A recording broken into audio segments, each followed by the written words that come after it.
आपने linear equation in one variable की पूरी वीडियो देख ली है, कॉन्सेप्ट आपकी समझ में आ गया है, बट वो कॉन्सेप्ट ज़्यादातर डायरेक्टली यूज नहीं होता, ठीक है।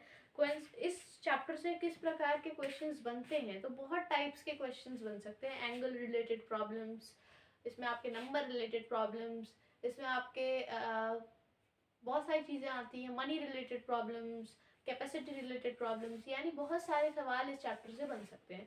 उसमें से कुछ मैंने सेलेक्ट किए हैं ताकि मैं यहाँ आपको समझा सकूँ। आपको जिस टाइप का प्रॉब्लम समझ में ना आए, एक बार में अगर आ रहा है तो बहुत अच्छी बात है, यानी आप जब भी कर लोगे। कैसे करना है वो मैं आपको बताऊंगी, कैसे से मैं आपको सोल्यूशन तो बताऊंगी ही, बट ये भी बताऊंगी कि वहाँ टाइम कितना देना है।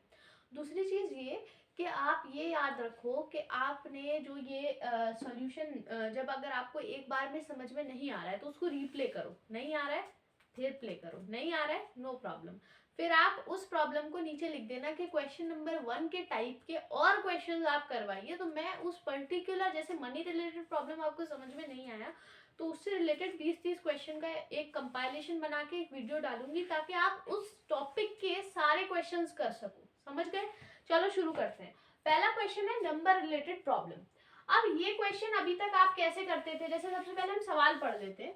The sum of two numbers is 32, यानी दो नंबर्स है जिनका सम है 32। अगर उनका सम 4 गुना है उनके डिफरेंस के, तो बताइए नंबर्स क्या होंगे, नंबर्स क्या होंगे। और यहाँ ऑप्शंस दे रखे हैं, ए ऑप्शन है 20, 12, 18, 14, 24, 8 एंड नन। ये चार ऑप्शंस हमारे पास हैं। अभी तक हम कैसे करते थे इस सवालों को, बड़ा सा एल बनाते थे, फिर ई बनाते थे, फिर टी बनाते थे। Let the value of first number be x, let the value of second number be y. ऐसे करते थे क्लास 8 तक। बट एंट्रेंस में अगर आप इतना लंबा सोल्यूशन करने बैठेंगे so it will take up to 5 to 6 minutes of yours time, which is very important, okay, of your time which is very important। यानी आपका समय एक एक मिनट कीमती है, क्योंकि आपको एक पर्टिकुलर टाइम लिमिट के अंदर में सारे क्वेश्चंस को धड़ाधड़ अटेम्प्ट करना है। और मैथ्स एक ऐसा पोर्शन है जिसको आपने अगर ज़्यादा टाइम दे दिया तो बाकी सब छूट जाएगा। जो नंबर देने वाले पोर्शंस हैं वो सब छूट जाएंगे, बायो छूट जाएगी, आपकी इंडो इस्लामिक छूट जाएगी, सब छूट जाएगा। तो बेसिक सी बात ये है कि आपको यहाँ कैसे टाइम देना है। पहले तो सवाल पढ़ के समझो कि कौन से टॉपिक से आया है ये सवाल। ये सवाल आया है from linear equation in one variable. इसको सॉल्व कैसे करेंगे? सॉल्व करने का बहुत इजी सा तरीका है। हम मान लेंगे कि एक नंबर x है, दूसरा नंबर y है। ये सब दिमाग में मानना है, ठीक है। और पेपर पे सिर्फ इतना लिखना है, वो लेट वेट कुछ नहीं लिखना, ठीक है। x plus y is equal to 32 है ना, लिख देंगे। यानी कि दो नंबर्स का सम है 32। अब हम ये कह रहे हैं कि अगर उनका सम 4 गुना है उनके डिफरेंस से, यानी सम जो है, सम को अगर मैं s से लिख दूं तो सम जो है वो डिफरेंस का 4 गुना है। क्लियर है? डिफरेंस का 4 गुना है तो वो नंबर्स क्या होंगे। तो सम मुझे दे रखा है, सम कितना है 32 है। सम तो क्वेश्चन में दे रखा है ना कि 32 है, तो 32 यहाँ पे लिख देना है, ठीक है। उसके बाद में 4 डिफरेंस है ना, तो 32 को 4 से डिवाइड कर देंगे, क्योंकि 4 या मल्टीप्लिकेशन में है तो इधर आएगा तो डिवीजन में चला जाएगा। इज इक्वल टू डी, ये कितना आ गया बताइए, डी इज इक्वल टू कितना आया 8 आ गया। तो डिफरेंस कितना निकल आया है 8 निकल आया। यानी कि अगर ये दो नंबर को हम ऐड करते हैं 32 आता है, और अगर हम इनको डिफरेंस इनका निकालेंगे यानी कि x माइनस वाई करेंगे तो 8 आएगा। सही है क्या नहीं है? अब आपके पास दो इक्वेशन आ गई, एक आई x plus y is equal to 32 और दूसरी आई x minus y is equal to 8। अब आप इसको सॉल्व कर सकते हो, इन दोनों इक्वेशंस को सब्ट्रैक्ट कर दो, आपको x और y की वैल्यू पता चल जाएगी। तो सब्ट्रैक्शन जब हम करते हैं तो यहाँ जो भी साइन होता है उसको ऑपोजिट साइन हम लेते हैं, ओके ओके। तो यहाँ कितना बचा बताइए 24 बचा। यहाँ कितना बचा बताइए, यहाँ बचा आपका प्लस 2y और x और ये कैंसिल हो गया, सही है। तो plus 2y is equal to 24, यानी y इज इक्वल टू 12 आ गया, सही है।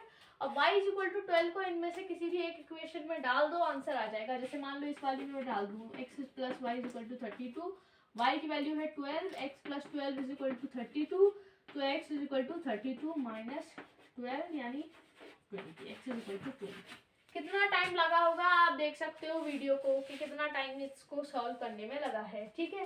तो 20 and 12 are the correct answer. x की वैल्यू 20 और y की वैल्यू 12। अब एक खेल और कर सकते हैं ये लोग, इनमें से कोई एक ऑप्शन को 12 20 कर दे। तो बच्चा हड़बड़ाहट में, क्योंकि उसके पास टाइम तो होता नहीं है, वो कहता है कि अरे यार चलो 12 तो मिल रहा है, मतलब एक्स वाई वो भूल जाता है कि एक्स पहले आना है वाई पहले आना है, वो 12 20 वाले को टिक कर देता है, तो वो गलत हो जाता है। सो अगर एक भी क्वेश्चन अटेम्प्ट कर रहे हो तो पूरे ध्यान से करो, वरना मत करो, स्किप कर दो, छोड़ दो, क्योंकि नेगेटिव मार्किंग भी है ना, रिस्क मत लो, छोड़ो, भागो। अगर अटेम्प्ट कर रहे हो तो कम से कम 2 से 5 मिनट दो, अच्छे से सवाल पढ़ो, अच्छे से ऑप्शंस पढ़ो, फिर मार्क करो, ठीक है। आई होप ये क्वेश्चन आपका क्लियर हो गया होगा। जिसका नहीं हुआ है वो वीडियो को रिप्ले कर ले, तब भी क्लियर ना हो तो फिर मुझे कमेंट सेक्शन में बताएं कि क्वेश्चन 1 का जो टाइप है वो मेरी समझ में नहीं आया है, आप इसको दोबारा करा दीजिए, ठीक है। दूसरे प्रकार की प्रॉब्लम जो होती है वो होती है एंगल रिलेटेड प्रॉब्लम। सवाल है in triangle A B C, तो सबसे पहले एक रफ ट्राइंगल ड्रॉ कर लो छुटकू सा क्वेश्चन बुकलेट पर, ठीक है। मैं ऐसे समझ के बात कर रही हूँ कि मैं आपको इंस्ट्रक्शंस दे रही हूँ in the exam hall, okay. छोटू सा ट्राइंगल ड्रॉ कर लो क्वेश्चन के बगल में, इसको नाम दे दो ए बी सी, सही है।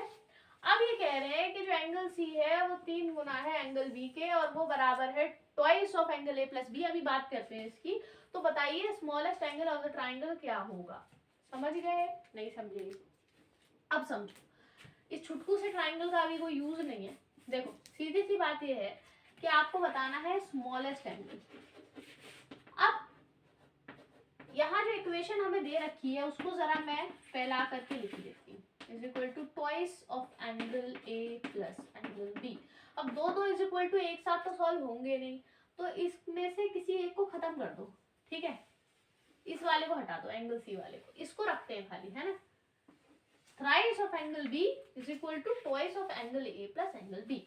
अब thrice of angle B is equal to twice of angle A plus twice of angle B. सिर्फ मैंने इसको मल्टीप्लाई कर दिया पूरे ब्रैकेट से, तो thrice of angle B minus twice of angle B is equal to twice of angle A. सही है कि नहीं? समझ में आ रहा है? नहीं आ रहा तो वही मुझे बता देना कि इस पॉइंट पे समझ में नहीं आ रहा कमेंट्स में, अभी आप डायरेक्ट तो बताओगे नहीं, ठीक है। तो thrice of angle B minus angle, तो यहाँ कितना बचा, 1 टाइम्स एंगल बी बचा, जो कि हमें पता चला ट्वाइस ऑफ एंगल ए के बराबर है। आगे बात समझ, यानी कि एंगल बी जो है वो एंगल ए से दुगना है, ठीक है। और हमें पता है कि एंगल सी जो है वो 3 गुना है एंगल बी का, और एंगल बी कितना है, एंगल बी हमने अभी अभी निकाला है, ट्वाइस ऑफ एंगल ए है, तो एंगल बी की जगह बस हमें ये वैल्यू रख देनी है, ट्वाइस ऑफ एंगल ए रख देना। तो 2 3 6 टाइम्स 6 ऑफ एंगल ए आ गया, ये आ गया हमारा एंगल सी की वैल्यू। तो हमारे पास तीनों एंगल्स की वैल्यू आ गई, है ना। अब एंगल ए हमारा बेस है, क्योंकि उसकी कोई वैल्यू ऐसा हमने नहीं निकाली, और वही सबसे छोटा एंगल है, क्योंकि एंगल सी 3 गुना है एंगल बी का, एंगल बी 2 गुना है एंगल ए का, और एंगल ए जो है इसका मतलब वो सबसे छोटा होगा, ठीक है। तो अब हमें वैल्यू बतानी है सबसे छोटे एंगल की। ये क्वेश्चन 2 स्टेप्स में सॉल्व होगा, अभी यहाँ तक आप पहुंच गए, ये 2 इक्वेशंस को रहने दो एज इट इज। अब आते हैं स्मॉलेस्ट एंगल निकालने पर, क्योंकि हमें एंगल की वैल्यू निकालनी है, तो यहाँ इन्वॉल्व होगी डिग्री, है ना। तो देखो सबसे पहले हमें पता है angle A plus angle B, यानी किसी भी ट्राइंगल के तीनों एंगल का अगर सम कर दिया जाए, यानी angle A plus angle B plus angle C, तो वो बराबर होता है 180 डिग्री के। इसमें तो कोई डाउट नहीं है, 180 डिग्री के बराबर होता है। अब एंगल ए जो है वो तो सबसे छोटा है ना, और एंगल बी की वैल्यू है ट्वाइस ऑफ एंगल ए, है ना, और एंगल सी की वैल्यू है twice of 6 times of angle A. सही है कि नहीं? तो सबकी वैल्यू आपने पुट कर दी। अब एंगल ए कितने टाइम्स हो गया जरा देखो, 6 2 8 और एक 9 times of angle A is equal to 180। तो बताओ एंगल ए की वैल्यू कितनी आई, 20 डिग्री आई। Is that clear? I hope it is. So this is the correct answer. अगर क्लियर नहीं है so you can tell me, okay. Moving on to the next type of problem, ठीक है। तो ये क्वेश्चन थोड़ा कॉम्प्लिकेटेड है, इसके मैंने ऑप्शंस नहीं लिखे हैं, बट फिर भी हम इसको सॉल्व करते हैं। ऐसा क्वेश्चन जब भी दे रखा हो तो पहले क्वेश्चन को घूर घूर के और से देख लो कि है क्वेश्चन किस प्रकार का, क्योंकि ऐसा क्वेश्चन अगर दे रखा होगा तो वहां नहीं लिख रहा होगा कि लीनियर इक्वेशन इन 1 वेरिएबल से। इस क्वेश्चन को अगर हम गौर से देखें तो ये है, फिर ये है, फिर ये है, और फिर ये है। आ रही है बात समझ में क्या कहना चाह रही हूँ मैं? ये क्वेश्चन इस प्रकार का है, तो इसका मतलब ये लीनियर इक्वेशन इन 1 वेरिएबल से है, ठीक है। ये चीज तो क्लियर हो गई। अब हमें बेसिकली x की वैल्यू निकालनी है। सिंप्लीफाई का मतलब होता है x की वैल्यू निकाल के बता दो कितनी आ रही है। क्लियर है? चलो जी शुरू करते हैं। कहाँ से करेंगे? सबसे पहले हम इसको 2√5 को अंदर लेके जाएंगे, तो 2√5 इंटू 1 कितना हुआ? 2√5 हुआ। और 2√5 इसको अलग कर दो, इसको अलग कर दो, 2√5 इंटू √5, ये हमने ब्रैकेट को खोल दिया। और यहाँ बाहर में हमने एक x हमारे पास plus 8 is equal to 4√5 plus 16। Clear है? चलो 2√5 प्लस 10, √5 इंटू √5 आया 5 और इंटू 2 किया तो 10 आ गया, into x plus 8 is equal to 4√5 plus 16। सही है? अब ये जो प्लस 8 है इसको उधर ले जाएंगे, तो ये हो गया 2√5 plus 10 x is equal to 4√5 plus 16 minus 8। Okay, फिर आया 2√5 plus 10 x is equal to 4√5 plus 8। अभी तक क्लियर है? अब x के साथ जो ये पूरा नंबर है इसको इधर ले जाएंगे, 4√5 प्लस 8 अपॉन 2√5 प्लस 10। ठीक है, अब ये बताओ इसको बाकी का सॉल्व कैसे करेंगे। मान लो ऑप्शंस में जो आंसर्स दे रखे हैं उनमें कहीं पर भी इसको सॉल्व कैसे करना है वो मैं आपको बता देती हूँ। देखो इसमें दो तरीके हैं इसको सॉल्व करने के, एक तो इसको रेशनलाइज कर लो, दूसरा इसको पार्ट बाय पार्ट डिवाइड कर लो। तो रेशनलाइज वाला तरीका ज़्यादा अच्छा है क्योंकि उसमें जो आंसर आएगा वो रेशनल फॉर्म में आएगा, है ना। तो इसमें क्या करते हैं हम, 4√5 प्लस 8 है और यहाँ 2√5 प्लस 10 है, तो इसको रेशनलाइज करेंगे तो यहाँ पे ऊपर में मल्टीप्लाई कर देंगे 2√5 माइनस 10 मल्टीप्लाई कर दो, है ना, और नीचे में भी वही मल्टीप्लाई करना है 2√5। अगर आपको जो भी स्टेप समझ में ना आ रहा हो उसके लिए मुझे बता देना कि मैं उसको रिपीट कर दूँ, ओके, किसी और वीडियो में। सो इसको मल्टीप्लाई कर लेंगे, फिर इसको मल्टीप्लाई कर लेंगे, so there is going to be equation. Okay, let's do that. ठीक है, सबसे पहले डिनोमिनेटर पे काम कर लेते हैं। ठीक है, डिनोमिनेटर पे जब हम काम करते हैं तो 2√5 इन दोनों को मल्टीप्लाई करना है, तो ये a plus B, a minus B के फॉर्म में है, तो ये हो जाएगा 4 इंटू 5 20 और प्लस माइनस 10 यानी कि स्क्वायर, यानी ये हो गया, ये हो गया 20 माइनस 10 यानी कि माइनस 80 यहाँ पे आएगा, है ना। और ये है 4√5 प्लस 8 और ये है, ठीक है। तो 4√5 को पहले इससे करो, फिर इससे करो, फिर इसको इससे करो, फिर इसको इससे करो, ठीक है। तो ये हो जाएगा 4 2 8 into 5 40 and then minus 40√5 minus 40√5, है ना। और फिर आता है आपका ये वाला 8 2 16 √5 और माइनस 80। क्लियर है? तो माइनस 80 है और प्लस का 40 है, तो माइनस का 40 बचा और माइनस 40 है और ये है, तो इसको सॉल्व कर लेंगे। ये कितना आ रहा है, ये आएगा अराउंड आपका 24, है ना, 24√5 अपॉन माइनस का 80। अब इसको सॉल्व करना बहुत इजी हो गया, इसमें से 8 ले लो कॉमन, है ना, माइनस 8 ले लो कॉमन बाहर और अंदर बच जाएगा 5 प्लस 3√5, है ना, और नीचे बच जाएगा 8 इंटू माइनस 8 इंटू 10।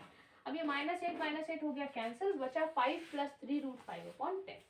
ठीक है, तो इसको आप लिख सकते हो, थोड़ा सा इधर आ जाओ, इसको इधर ले आते हैं, है ना, जगह कम पड़ गई। तो ये बचा 5 प्लस 3√5 बाई 10, है ना। अब इसको सेपरेट सेपरेट लिखूं तो ये हो गया 5/10 प्लस 3√5/10, है ना, और 5/10 का मतलब हुआ 1/2, यानी कि ये आंसर आया 1/2 प्लस 3√5/10, है ना, यही होगा आंसर। हाँ, यही आंसर है। सो सॉल्व्ड। ओके, तो ये 3 प्रकार के क्वेश्चंस मैंने आपको करा दिए इस वीडियो में एंड अगले वीडियो में हम और 3-4 प्रकार के प्रैक्टिस क्वेश्चंस देखेंगे। अगर आपको कुछ भी समझ में नहीं आया then please comment down in the section below and thank you very much for watching my videos, and if you really like my videos then please share it with your friends, with your family, with everyone who wants to prepare for the 11th entrance exam, okay, science and diploma engineering. And one more thing, जिन लोगों को लगता है कि arts के entrance exam में mathematics नहीं आती है, मैथमेटिक्स का टोटल सिलेबस जो साइंस के एग्जाम में आता है वो आर्ट्स के एग्जाम में भी आता है, क्योंकि आर्ट्स के एग्जाम में से ही कॉमर्स के बच्चे भी सेलेक्ट होते हैं and maths is the base for commerce. तो इसीलिए आपको मैथमेटिक्स आर्ट्स के एंट्रेंस एग्जाम के लिए भी पढ़नी पड़ेगी। सो अगर आप पढ़ना चाहते हैं then here it is, you can, okay. And if you want to confirm anything or you have any query, then you can please write it down in the comment section below. Thank you for watching this video.